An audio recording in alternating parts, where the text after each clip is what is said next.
Mr. President. The senator from South Dakota. Mr. President, I wish to make just a quick couple of comments here on an amendment that I appreciate the floor manager, Senator Alexander and Senator Murray, have agreed to accept by voice vote. But it deals with an issue that's really important in my home state. And what this amendment would do is expand the authorized use of Project School Emergency Response to Violence, or what we call Project SERV, grants to include violence prevention. Currently, Project SERV funds are used to restore the learning environment by addressing the disruptive effects of a traumatic crisis or event. However, these funds cannot be used to fund violent prevention activities such as after-school programs, mentoring, anger management, or skills-building programs. My amendment would permit a limited and focused expansion of Project SERV to permit prevention activities as part of the efforts to restore the learning environment in cases where there's a continued risk, of disruption.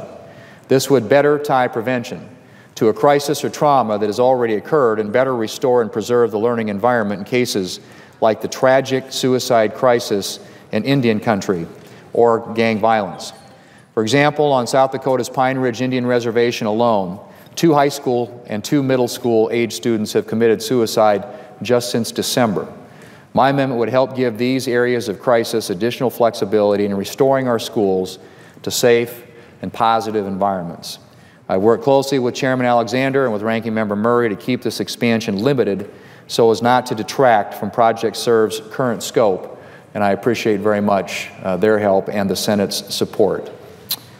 Mr. President, I would now ask unanimous consent that following the disposition of the Warren Amendment number 2249, all post-cloture time on the substitute amendment be yielded back.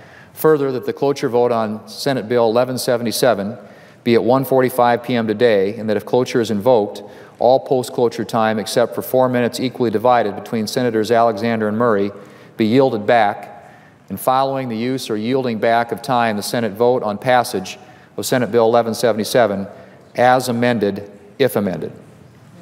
Is there